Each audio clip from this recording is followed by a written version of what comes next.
안녕하세요. 저는 올해로 57이 된 두 아이의 엄마입니다. 결혼한 지 36해가 넘었고 아이들도 이제 각자 가정을 이루고 잘 살고 있습니다. 겉보기엔 평범한 중년 여성의 삶이죠. 그런데 요즘은 자꾸만 내 삶이 언제부터인가 내가 아닌 누군가의 것이었다는 생각이 들곤 합니다. 저는 늘 누군가의 아내, 누군가의 엄마로 살아왔습니다. 그러다 문득 거울 속 내 얼굴을 보며 물었습니다. 이 사람은 누구지? 정말 오랜만에 제 이름을 속으로 불러봤어요. 그런데 이상하게도 낯설더군요. 이 이야기는 제가 처음으로 그 집에 여자가 살고 있다는 걸 알게 된 날부터 시작됩니다. 아니, 정확히 말하자면 그 집에 또 다른 여자가 살고 있었다는 걸 알게 된 날부터. 그날 이후 저는 아주 조금씩 무너지고 있었습니다. 그리고 동시에 처음으로 저 자신을 마주하게 된 시간이기도 했습니다. 저는 오늘 제 인생에 가장 조용하지만 가장 아팠던 이야기 하나를 꺼내보려 합니다. 당신의 마음 한 구석에도 혹시 아직 정리되지 않은 감정이 있다면 이 이야기가 작은 위로가 될 수 있길 바랍니다. 남편은 늘 퇴근이 늦었습니다. 결혼하고도 몇 년은 일이 많아서 부장이 잡아서 회식이라 어쩔 수 없다는 말이 입에 붙은 듯 했죠. 처음엔 믿었어요. 정말 바쁜가 보다, 고생이 많겠구나. 저는 아이를 돌보며 밥을 차리고 제 몫까지 애써 견뎌냈습니다. 그런데 어느 날 퇴근 시간 무렵 전화도 없이 사라진 남편을 기다리다가 문득 깨달았습니다. 이제는 이유도 묻지 않게 된 나 자신이 너무도 낯설더군요. 왜 안 와? 지금 어디야? 같은 질문조차 그 사람과 나 사이에 물애처럼 느껴질 정도로 우리는 멀어져 있었어요. 저녁 밥상이 식어가는 동안 나는 텔레비전도 켜지 않고 소파에 앉아 문득 오래된 기억을 뒤적이기 시작했습니다. 결혼 초 신혼방에 작은 화분 하나를 두고 이건 우리가 함께 키우는 거야 말하며 웃던 남편의 얼굴이 떠올랐죠. 그 웃음이 요즘엔 낯설 만큼 어색합니다. 언제부터였을까요? 그 사람이 웃어도 눈은 웃고 있지 않다는 걸 느끼게 된 게 그날도 남편은 밤 11시가 훌쩍 넘어서야 집에 들어왔습니다. 그런데 손에는 작은 종이봉투 하나를 들고 있었어요. 이거 뭐야? 아, 그냥 회사에서 남는 거 받아온 거야. 뭔데? 손 세정제야. 요즘 감기 유행하잖아. 나는 말없이 고개만 끄덕였습니다. 그 순간 봉투 안에서 흘러나온 은은한 향이 낯설게 느껴졌습니다. 향수도 아니고 비누도 아닌 어딘가 익숙하지 않은 여자 향. 저는 그저 애써 웃으며 말했죠. 고마워. 잘 쓸게. 하지만 그날 밤 나는 잠이 오지 않았습니다. 그 종이봉투를 서랍에 넣으며 자꾸만 그 향이 손에 남아 머릿속에서 떠나질 않았거든요. 다음 날부터 나는 남편의 옷에서 냄새를 맡기 시작했습니다. 문득 내 모습이 너무 초라하게 느껴졌어요. 이렇게까지 해야 하나 싶은 마음도 들었지만 어쩔 수 없었습니다. 내가 살고 있는 이 집이 정말 우리 집이 맞는지 자꾸만 확인하고 싶었거든요. 그리고 어느 날 남편의 셔츠에서 익숙한 향을 다시 맡았습니다. 그건 며칠 전 종이봉투 안에서 맡았던 바로 그 향이었습니다. 그 순간 저는 확신했어요. 이 집에는 나 말고 또 다른 여자가 살고 있다는 것을. 물론 실체가 보이지는 않았습니다. 하지만 제 감정이 말하고 있었습니다. 어딘가에서 누군가가 우리의 삶을 조용히 갉아먹고 있다고요. 그날 밤 저는 남편이 벗어놓은 셔츠를 안고 그 위에 얼굴을 묻고 조용히 울었습니다. 소리 없이, 아무도 듣지 못할 만큼 조용히. 바로 그 집이 무너지고 있는 소리를 따라가듯이요. 그날 이후 저는 작은 노트를 하나 꺼냈습니다. 표지에는 아무것도 쓰여 있지 않은 낡은 수첩이었죠. 그 안에 저는 날짜와 시간, 그리고 남편의 귀가 시간을 적기 시작했습니다. 누가 보면 미행이라도 하는 것처럼 느껴질 수도 있겠지만 그때의 저는 그 어떤 감정보다도 나 자신을 속이지 않기 위해서 그 노트를 썼던 것 같습니다. 남편은 여전히 늦게 들어왔고 어쩌다 일찍 들어올 때면 괜히 어색한 말 몇 마디를 섞으며 TV를 켜곤 했습니다. 우리는 같은 집에 살고 있었지만 어떤 날은 마치 서로 모르는 사람처럼 식탁에 마주 앉아 밥을 먹었고, 어떤 날은 그 침묵마저도 피하듯 각자의 방으로 들어갔습니다. 그 사람의 휴대폰은 늘 잠겨 있었고 지문도 얼굴 인식도 모두 비활성화되어 있었죠. 그게 왜 그렇게 신경 쓰였는지는 모르겠습니다. 결혼 30년이 넘은 사이에 이런 걸 궁금해하고 의심하는 제 자신이 더 비참하게 느껴졌으니까요. 그러던 어느 날이었습니다. 남편의 셔츠 주머니에서 작은 종이 쪽지가 나왔어요. 무심코 세탁하려다 손끝에 걸린 그건, 그 안에는 한 줄의 문장이 적혀 있었습니다. 내일도 같은 시간 그 자리에서. 그 말에 숨이 턱 막혔습니다. 차마 남편을 직접 추궁할 용기는 없었습니다. 오히려 저 자신이 틀리길 바랐고 모든 게 제가 만든 오해이길 바랐던 걸지도 모르겠습니다. 하지만 머릿속 어딘가에서 계속해서 같은 문장이 반복되고 있었어요. 내일도 같은 시간 그 자리에서. 그날 밤 저는 거울 앞에 앉아 있었습니다. 화장을 하지도 않고 머리를 만지지도 않은 채 그저 가만히 제 얼굴을 바라보며 물었습니다. 나는 왜 이러고 있지? 내가 뭘 그렇게 잘못했지? 이 집에서, 이 가족 안에서 나만 점점 투명해지는 것 같은 그 기분이 저를 조금씩 갉아먹고 있었습니다. 다음 날 저는 남편의 뒤를 몰래 따라갔습니다. 처음이었어요. 그 사람을 의심하면서 눈으로 따라가는 것은, 멀리서 지켜본 그의 모습은 그동안 집에서 보던 남편과는 조금 달라 보였습니다. 자연스러운 미소, 편안한 걸음, 무언가를 기다리는 사람처럼 자주 시계를 보며 서 있는 그 모습. 그리고 그 곁에 한 여자가 다가왔습니다. 저는 얼어붙은 채 두 사람이 말을 주고받는 걸 멀리서 지켜봤어요. 손을 잡지는 않았고 부둥켜 안지도 않았지만 그 눈빛은 분명했습니다. 서로를 오래 알아온 사람들만이 가지는, 서로의 틈을 모조리 알고 있는 사람들만이 가능한 그런 눈빛. 그날 밤 저는 다시 노트를 꺼냈습니다. 그리고 처음으로 그 여자의 이름을 알아내고 싶다는 생각을 했습니다. 그게 사랑인지 아니면 집착인지 저도 잘 모르겠더군요. 다만 그 순간엔 제가 살아온 36해가 허공에 흩어지고 있는 것 같은 두려움이 너무 컸습니다. 그날 이후 저는 그 여자의 얼굴을 떠올릴 수 없었습니다. 멀리서 봤기에 정확한 인상도 기억나지 않았고 그저 어렴풋이 긴 머리카락과 단정한 코트 차림이 전부였죠. 그런데 이상했어요. 그 여자의 존재는 흐릿한데 그 여자가 남긴 감정은 너무도 또렷했습니다. 남편과 나 사이의 틈, 무심한 듯 스쳐가는 말투, 식탁 위에서 아무렇지 않게 겹치지 않는 두 그릇. 이 모든 것들이 그 여자가 우리 집 어딘가에 남긴 그림자처럼 느껴졌습니다.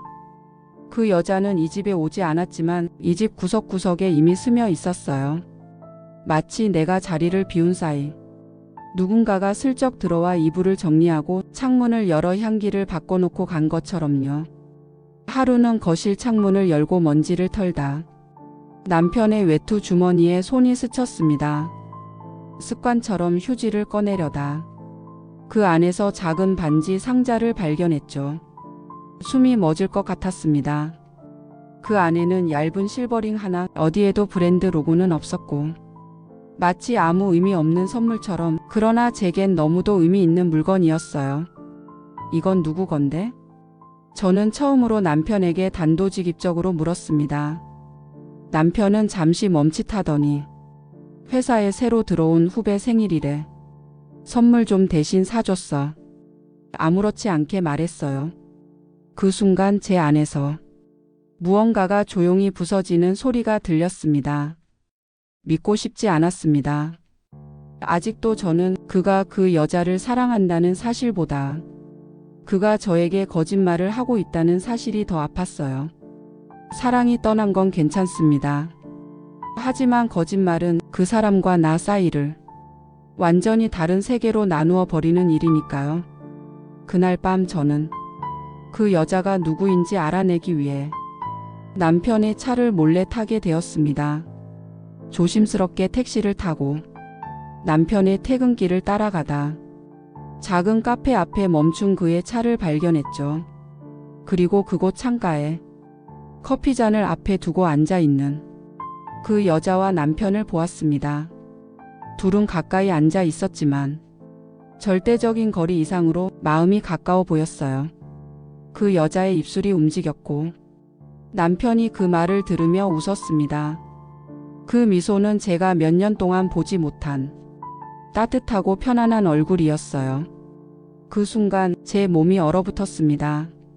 나는 사랑받고 있지 않다는 사실을 처음으로 뼈저리게 느낀 거죠. 그 여자에게 남편은 웃음을 보였고 나에게는 습관적인 침묵만을 남겼습니다.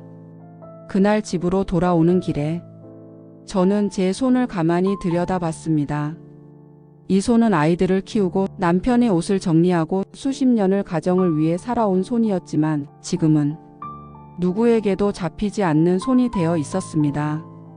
나는 그날 밤 혼자 차를 타고 한참을 달렸습니다. 어디로 가는지도 모르고 목적지도 없이 그저 그 여자의 얼굴이 보이지 않는 곳까지 멀어지고 싶었죠. 창밖으로 불빛이 스쳐 지나갔고 붉은 신호에 멈춰 선 순간 갑자기 눈물이 뚝 하고 떨어졌습니다. 참으려 했는데 참을 수 없었습니다.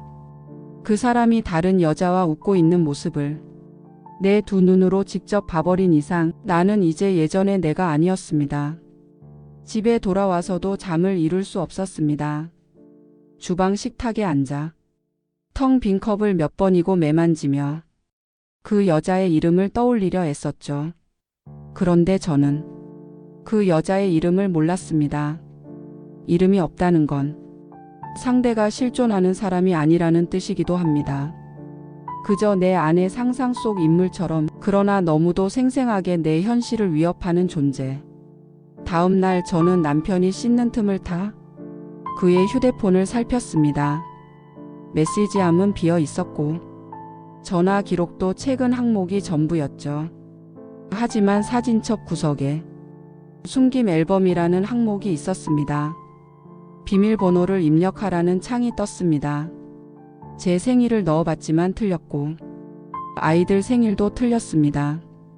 그 순간 제 안에 있던 부끄러움이라는 감정이 사라지는 걸 느꼈습니다. 나는 지금 이 결혼을 지키고 싶은 마음보다 이 진실을 확인하고 싶은 마음이 더 커졌던 겁니다. 그날 저녁 남편은 소파에 앉아 텔레비전을 보고 있었고 저는 조용히 그 옆에 앉았습니다. 그리고 무심한 듯 물었습니다. 요즘 회사 일은 어때? 뭐 늘 그렇지. 새로 들어온 사람들 중엔 어때? 후배라던가. 그냥 다들 자기 일하느라 바빠. 저는 조용히 웃으며 말했습니다. 어쩐지 요즘 당신이 집에 없어도 불안하진 않더라. 어쩌면 당신도 자기 일하느라 바쁜 거겠지. 그 여자랑 남편의 눈이 흔들렸습니다. 그러나 아무 말도 하지 않았습니다. 그 침묵이 그 어떤 부인보다 더 큰 고백처럼 느껴졌습니다. 그리고 며칠 뒤 남편은 갑자기 제게 말했습니다. 당신이 오해하는 것 같아서 그러는데 그 여자는 그냥 아는 사람이야. 진짜야. 그 말이 제 심장을 더 아프게 찔렀습니다. 진짜야. 라는 말은 내가 믿든 말든 그 사람의 진실이라는 뜻이었으니까요. 그제야 저는 남편의 직장 근처로 향했습니다. 건물 안을 빙 돌아보다가 우연히 엘리베이터에서 내리는 그 여자와 마주쳤습니다. 그녀는 제가 상상한 것보다 훨씬 젊고 단정한 모습이었습니다. 그리고 그 순간 제가 확신하게 된 건 단 하나였습니다. 저 여자는 저를 모른다는 것. 하지만 나는 이미 저 여자를 너무 많이 알고 있다는 것. 그 여자가 저를 스쳐 지나갈 때 그 향이 다시 코끝을 스쳤습니다. 그건 몇 달 전 남편 셔츠에서 맡았던 바로 그 향이었습니다. 그제야 저는 그 여자의 이름을 알았습니다. 이름도 얼굴도 몰랐지만 제 안에 오래전부터 살고 있던 불안과 외로움. 그 이름 없는 감정이 바로 그 여자였습니다. 엘리베이터 앞에서 그녀와 마주쳤던 그 순간 이후 나는 자주 거울 앞에 서는 습관이 생겼습니다. 그 전엔 하루에도 몇 번씩 아이들 얼굴을 남편 얼굴을 떠올렸지만 정작 제 얼굴을 제대로 바라본 적은 없었거든요. 거울 속 제 모습은 생각보다 더 낯설고 더 지쳐 있었습니다. 주름이 늘어난 것도 머리카락에 흰 가닥이 섞여 있는 것도 괜찮았습니다. 그보다 더 마음 아팠던 건 제 표정이 아무 감정도 없었다는 것이었습니다. 나는 그제야 깨달았습니다. 내가 몇 년을 살아오면서 웃는 법을 잊어버렸다는 걸, 그리고 내 이름을 부르지 않았다는 걸, 누군가의 엄마로 아내로 며느리로 늘 무언가의 역할로만 불렸지 누구도 저를 제 이름으로 불러주지 않았던 겁니다. 그 밤 거울을 마주보고 나는 조용히 제 이름을 불러봤습니다. 지연아. 처음엔 목소리가 떨렸고 이상하게 가슴이 찢어질 듯 아팠습니다. 내가 내 이름을 부르며 눈물을 흘릴 줄은 정말 몰랐습니다. 어쩌면 그 여자보다도 그 상황보다도 나는 나를 가장 먼저 잃어버렸던 건지도 모르겠어요. 그녀를 미워하기엔 내가 너무 오래 나 자신을 외면해왔고 그녀에게 화내기엔 내가 너무 많이 참고 살아왔습니다. 그날 이후 저는 작은 일기장을 하나 샀습니다. 이름 없는 수첩에 하루에 한 줄씩 저 자신에게 말을 건네기로 했습니다. 오늘 잘 견뎠어. 지연아, 너 참 고생 많았다. 괜찮아. 그 사람 없이도 내가 얼마나 괜찮은 사람인지 너는 알잖아. 그렇게 저는 다시 제 이름으로 살기 시작했습니다. 아직도 남편은 아무 말도 하지 않았습니다. 그녀와의 관계도 여전히 모호한 선을 유지한 채 우리 부부의 대화는 서로를 비껴가며 조용히 흘러가고 있었습니다. 하지만 이상하게도 저는 더 이상 그녀를 추적하거나 그에게 분노하지 않게 되었어요. 그 감정은 이미 지나간 슬픔이고 내가 붙잡아야 할 건 그 사람이 아니라 내 마음이었으니까요. 나는 이제 누구의 아내로서가 아니라 지연이라는 이름으로 살아가고 싶었습니다. 그게 지금의 나를 조금이라도 사랑해보는 첫걸음 같았으니까요. 그날 이후 우리 집 식탁은 조금씩 달라지기 시작했습니다. 무언의 식사.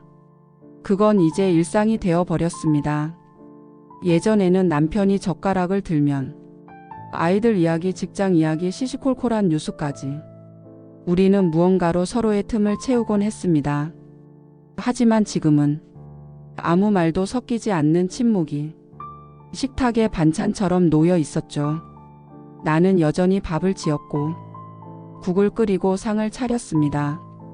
하지만 마음속에서는 하나씩 내려놓고 있었어요. 그 사람에 대한 기대, 함께 늙어갈 거라는 믿음, 나만이 그의 곁에 있다는 착각, 모두 하나씩 그 식탁 위에 조용히 내려놓았습니다. 어느 날 남편이 말했습니다. 요즘 당신 많이 달라졌네.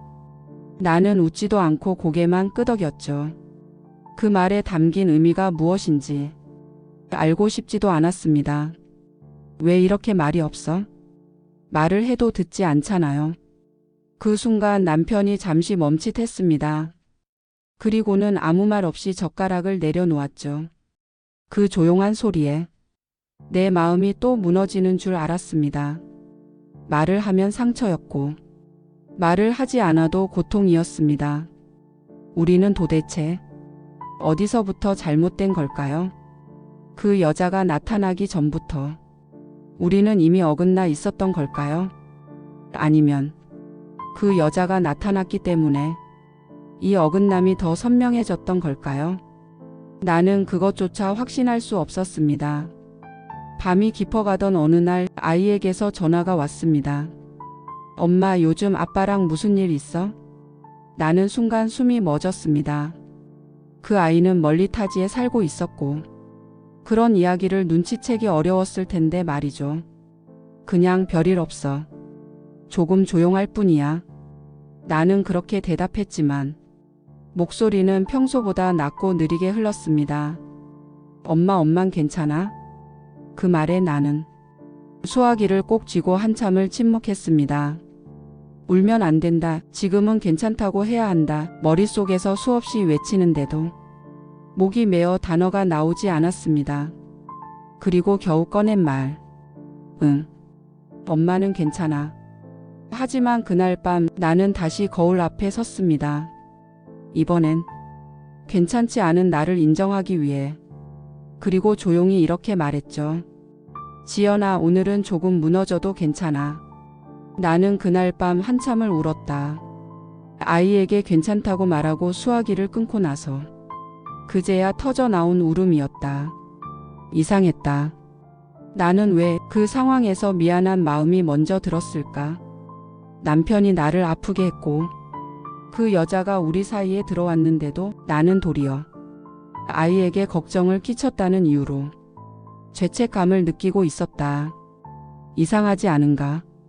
상처받은 사람이 도리어 미안해하고 아픈 사람이 다른 이의 눈치를 본다는 게 나는 그렇게 살아왔다. 늘 내 감정보다 가족의 평온을 우선하는 삶. 그래야 좋은 아내였고 그래야 괜찮은 엄마였고 그래야 무사히 하루를 보낼 수 있었으니까. 하지만 그날 이후 나는 더 이상 예전의 내가 아니었다. 아침에 눈을 뜨면 자동으로 일어나 밥을 짓는 습관도, 남편의 출근 시간에 맞춰 문을 열어주는 버릇도 서서히 천천히 내려놓기 시작했다. 당신 요즘 왜 이래? 남편이 처음으로 불편한 기색을 내비쳤을 때 나는 웃으며 말했죠. 왜 내가 예전 같지 않아서 불편해? 그게 아니라 좀 낯설어서. 나도 당신이 낯설어. 많이. 그 말에 남편은 아무 대꾸도 하지 않았습니다. 우리는 서로를 마주보고 앉아 있었지만 마치 거울 속에 다른 사람을 보는 것처럼 서로를 전혀 알아보지 못하고 있었습니다. 내가 먼저 바뀌었는지, 그가 먼저 멀어졌는지, 이제는 중요하지 않았습니다. 다만 확실한 건 나는 이 집의 주인이 아니라는 사실을 점점 더 분명하게 느끼고 있다는 것이었죠. 그 여자는 오지 않았지만 그녀의 흔적은 내 말끝, 내 손끝, 내 시선의 방향마다 살며시 묻어 있었습니다. 하루는 우연히 남편이 셔츠 단추 하나가 떨어져 있는 걸 발견했습니다. 예전 같았으면 나는 조용히 그 단추를 꿰매 넣었겠죠. 하지만 그날은 나는 단추를 주워서 그의 셔츠 위에 그대로 올려두기만 했습니다. 단추 떨어졌더라. 어디? 그냥 내가 찾으면 보여. 그 짧은 대화가 마치 모든 걸 이야기해 주는 것 같았습니다. 나는 더 이상 그의 삶을 손봐주는 사람이 아니었고 그의 틈을 메워주는 사람도 아니었습니다. 나는 나 자신을 조금씩 다시 꿰매고 있었어요. 그에게서 떨어져 나간 나의 조각들을 하나씩 조용히 이어붙이며 겨울이 오기 직전 낙엽이 창가에 쌓이기 시작할 무렵이었습니다. 남편은 그날따라 일찍 퇴근했습니다. 오랜만에 맞춰지는 발자국 소리, 현관문이 열리고 닫히는 소리가 이상하리만큼 무겁게 느껴졌습니다. 나는 부엌에 있었고 남편은 거실에 앉았습니다. 우리는 한참을 서로의 등만 마주한 채 조용히 있었습니다. 그런데 불쑥 남편이 말을 꺼냈습니다. 당신이 알고 있는 그 여자 회사 후배 맞아. 나는 아무 말도 하지 않았습니다. 그냥 처음엔 말이 잘 통하는 사람이었어. 회사 일로 자주 얘기 나누다 보니 자연스럽게 그게 습관처럼 돼버렸지. 나는 천천히 뒤를 돌아봤습니다. 남편의 얼굴은 지쳐 있었고 어딘가 무너져 있는 표정이었습니다. 그 사람하고 뭐 특별한 건 아니야. 하지만 당신이 느낀 그 거리감은 내가 만든 게 맞아. 그 순간 나는 그를 바라보며 생각했습니다. 이 사람은 지금 사과를 하고 있는 걸까? 아니면 면피를 하고 있는 걸까? 그럼 왜 그동안 아무 말도 안 했어? 남편은 고개를 숙이며 말했습니다. 미안했어. 당신이 말하면 대답할 자신이 없었어. 그 말에 나는 작은 숨을 내쉬었습니다. 나는 그냥 듣고 싶었어. 당신이 내게 무슨 마음을 가지고 있는지, 좋아하든 미워하든 그게 뭔지라도. 남편은 고개를 들지 않았습니다. 말 대신 조용히 입술을 꽉 다문 채 그대로 앉아 있었습니다. 그날 밤 우리는 같은 집에 있었지만 각자의 방에서 잠을 청했습니다. 문을 닫으며 나는 마음속으로 되뇌었습니다. 이제 정말 모든 걸 내려놔도 되겠구나. 그 사람의 말이 진심인지 아닌지는 중요하지 않았습니다. 오히려 내가 내 마음을 끝까지 듣고 싶어 했다는 것. 그것만으로 내가 아직 나를 버리지 않았다는 증거가 되어 주었습니다. 그리고 그날 이후 나는 내 방 창가에 작은 난 하나를 두었습니다. 햇살이 들어오는 오후 나는 가끔 그난에게 말을 걸었습니다. 오늘은 좀 덜 아팠어. 오늘은 조금 웃을 수 있었어. 그리고 나 아직 살아있어. 그날 이후 남편은 조심스레 대화를 시도하기 시작했습니다. 매일은 아니었지만 가끔은 출근 전 짧은 인사를 건넸고, 저녁이 되면 식탁에 마주 앉아 묵묵히 밥을 먹었습니다. 아직도 그 여자의 향이 그 사람에게서 아련하게 느껴지는 날이 있었지만 이상하게도 이제는 그 향의 질투보다는 무력함이 먼저 스며들었습니다. 무너질 대로 무너졌던 감정이 더 이상 부서질 것이 없을 만큼 텅 비워지고 나니 그 자리에 남은 건 다름 아닌 정적과 인정이었습니다. 우리는 서로를 다 안다고 믿었지만 사실 서로를 거의 모른 채 오랜 시간 역할로만 함께 살아왔던 건 아닐까요? 그가 퇴근하고 돌아와 거실 창밖을 바라보며 말했습니다. 요즘은 집에 불 켜져 있는 걸 보면 마음이 좀 놓여. 나는 아무 대꾸도 하지 않았습니다. 하지만 마음속 어딘가에서 작은 돌 하나가 또르르 굴러가는 소리를 들었습니다. 그 사람의 말에 처음으로 따뜻함이 묻어나 있었거든요. 며칠 뒤 우연히 부엌 서랍을 정리하다 예전 가족 여행 사진첩을 발견했습니다. 아이들이 어렸을 적 눈이 내리던 날 남편이 딸을 목마 태우던 사진. 그 사진 속 그는 지금과 전혀 다른 사람이었습니다. 나는 사진을 한 장 한 장 넘기며 그 시절의 웃음소리를 떠올렸습니다. 그리고 그 웃음소리의 주인공이 바로 나였다는 사실이 문득 눈물 겹도록 낯설게 느껴졌습니다. 그날 밤 나는 조용히 남편에게 사진첩을 내밀었습니다. 이거 기억나? 남편은 사진을 한참 들여다보더니 작게 웃었습니다. 그땐 우리 되게 가까웠네. 나는 담담히 말했습니다. 지금은 조금 멀지. 그 말에 남편이 고개를 끄덕였습니다. 그래도 아직 너무 멀진 않잖아. 그 짧은 대화가 그날 밤 유난히 길게 남았습니다. 우리는 아직도 많이 어색했고 많이 상처받아 있었지만 그럼에도 불구하고 서로를 완전히 포기하지는 않았다는 사실이 어디선가 조용히 위로가 되었습니다. 내가 기대했던 완벽한 사과도 그의 진심 어린 설명도 아니었지만 이렇게라도 서로를 마주보는 시도를 하고 있다는 것. 그건 어쩌면 우리가 아주 오랜만에 서로의 이름을 속으로 부르고 있다는 증거일지도 모릅니다. 그날 이후로 우리는 가끔 사진첩을 함께 넘기기도 하고 묻지도 않고 말하지도 않는 시간 속에서 잠시 숨을 고르듯 서로를 조금씩 바라보기 시작했습니다.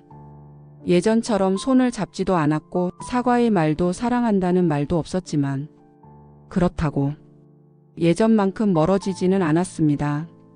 나는 여전히 아침이면 내 이름을 부르고 거울 앞에 서서 오늘의 표정을 확인하며 일기를 씁니다.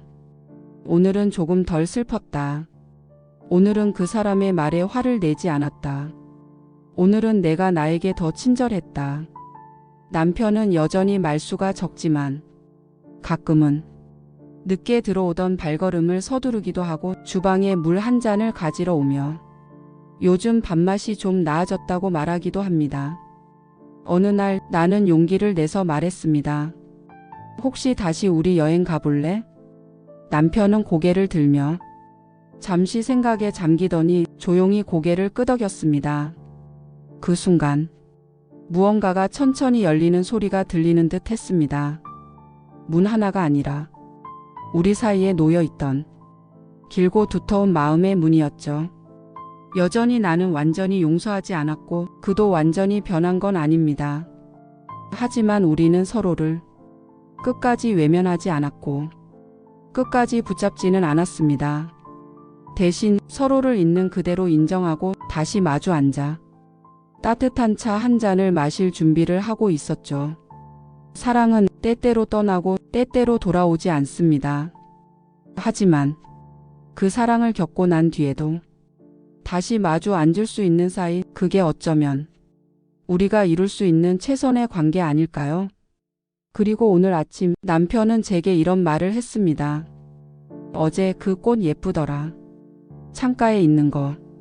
그 말에 나는 조용히 웃었습니다. 그 꽃은 내가 몇 달 전 혼자 산 난초였습니다. 남편은 그것을 이제야 처음으로 보았고 처음으로 말했습니다. 나는 그 작은 관심 하나에 오늘 하루를 견딜 수 있을 것 같았습니다. 누군가가 나를 다시 바라보기 시작했다는 증거. 그것만으로도 나는 존재한다는 확신을 조금은 가질 수 있었으니까요. 이제 그 여자의 향은 더 이상 우리 집에 머물지 않습니다. 대신 이 집엔 다시 나의 온기와 나의 이름이 머물기 시작했습니다. 남편과 나는 완전히 회복되진 않았습니다. 어쩌면 서로를 이해하고 품어내는데 남은 생 전부가 걸릴지도 모릅니다. 하지만 그것이 꼭 슬픈 일만은 아닙니다. 우리는 그 긴 시간 동안 서로를 놓지 않았고 결국에는 같은 자리에 앉아 대화를 시작했으니까요. 가끔은 남편이 창밖을 바라보며 묻습니다. 당신은 요즘 행복해? 나는 그 질문에 선뜻 응이라고 대답하지 않습니다. 대신 이렇게 말합니다. 조금은 내가 나로 살아가고 있다는 느낌이 들어. 그 말에 남편은 작게 고개를 끄덕이고 웃습니다. 그 웃음은 이 집이 다시 우리 둘의 온기로 채워지고 있다는 증거처럼 느껴집니다. 그 집에 여자가 살고 있었습니다. 하지만 이제 그 집에는 나라는 여자가 살고 있습니다. 남편의 아내로서가 아닌, 누구의 엄마로서가 아닌 나 자신의 이름으로 살아가는 여자가. 그리고 그 여자는 오늘도 창가의 난초에 물을 주며 이렇게 조용히 속삭입니다. 오늘도 잘 견뎠어, 지연아. 넌 여전히 살아있어. 이 이야기를 끝까지 함께 해주신 당신께 조용히 진심을 담아 인사드립니다. 혹시 당신도 누구의 그림자 속에 묻혀 스스로를 잊고 살아가고 있다면 부디 오늘만큼은 당신 자신의 이름을 조용히 불러주세요. 그리고 기억해 주세요. 당신은 누군가의 무엇이기 전에 그저 당신 자신으로 존재할 자격이 있는 사람이라는 걸. 당신의 하루도 부디 평안하시길 바랍니다. 건강하세요. 그리고 당신의 이름으로 당신의 인생을 살아가세요.